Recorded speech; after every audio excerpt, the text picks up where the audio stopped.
All right, welcome. Today we are diving deep into one of the most powerful and honestly most misunderstood assets in business, the brand community. In a world where everyone's fighting for attention, building a real connection with your customers isn't just a nice little bonus anymore, it's absolutely essential for survival. So, let's kick things off with a question that might hit a little too close to home. Does it ever feel like you're just pouring more and more money into marketing, only to acquire customers who, well, they just don't stick around? It's like you've got this leaky bucket, and no matter how much you pour in, it just keeps draining out. So in this explainer, we're going to break that all down. We'll start with the marketing problem everyone's facing, then we'll define what a real brand community actually is. After that, we'll get into how it becomes a growth engine, look at some brands that are absolutely crushing it, and finally, we'll talk about the most critical decision you'll make, where your community is actually going to live. Okay, let's get right into it. The old way of doing things, just buying ads and shouting at people, is broken. It's trapping businesses in this really nasty, vicious cycle.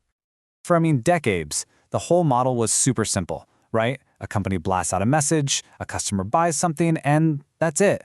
The relationship is over.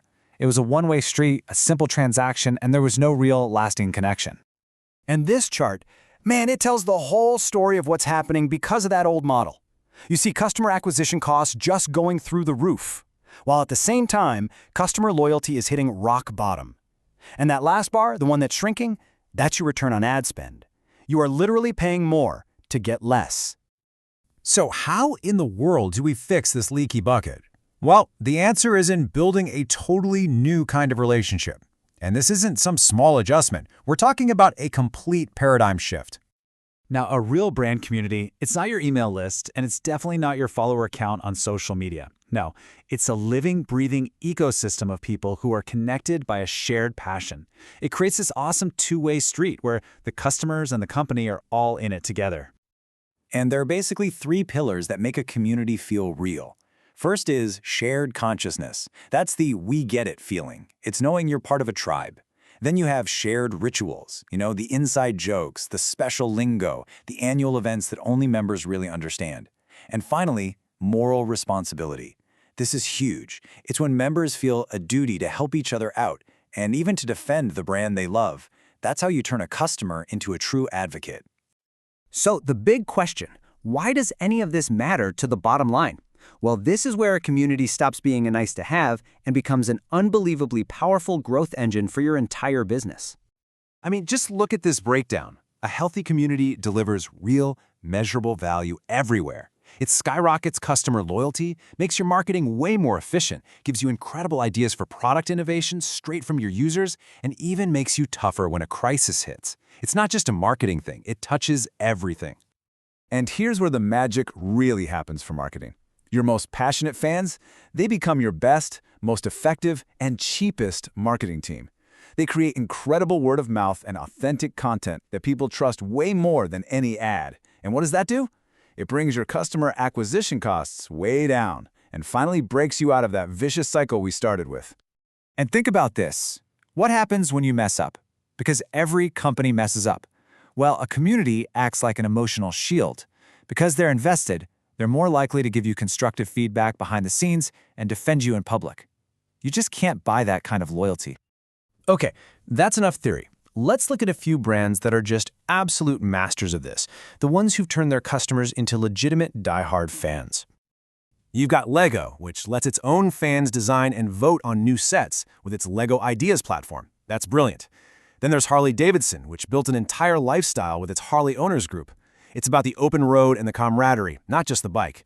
And Sephora created this massive online space for its members to share tips and reviews. You see the pattern here? It's all about empowering your people. So, now that you see how powerful this is, we get to the final and maybe the most important question of all. Where should you actually build this thing? Because it turns out where your community lives is just as important as why it exists. Okay, so trying to build your community on places like Facebook or Reddit, that's like building your dream house on rented land. You don't make the rules. Their algorithm decides who sees your stuff. They own all the data, and your members are constantly getting distracted. The alternative is an owned platform where you're the landlord, you're in control. The future, the big paradigm shift, is moving from that rented land to your very own digital property. And this is being made possible by a whole new category of tech called Social Network as a Service, or SNaaS. It's a key part of what some people are calling Web4, an internet where brands and users get to own their data and their digital spaces again. And the benefits of owning your platform are just huge. You have total data sovereignty. You own it all. You can create a super focused experience without any outside noise. You can customize everything to perfectly match your brand. It all builds so much more trust and leads to way deeper engagement. So how do you actually do this? Well, the source material we're working from today is pretty direct about it. It points to one SNaaS platform in particular, and I'm quoting here, as the only really good software for this, and that's Linkspreed's solution, Web4.community. It's basically built from the ground up to let any brand build and, most importantly, own their own social network. And that's the real game changer. A tool like Web4.community gives you the power to transform your audience from just passive consumers of your content into active participants in your brand's story. It's the infrastructure you need for real dialogue and connection, all happening inside your own private, controlled ecosystem. So, at the end of the day, the big takeaway from all this is simple. In a world of crazy high costs and disappearing attention spans, a passionate community is the only real, lasting advantage you can build. So the final question you have to ask yourself isn't if you need a community, it's this: who is going to own your customer relationships? Is it going to be you, or is it going to be someone else?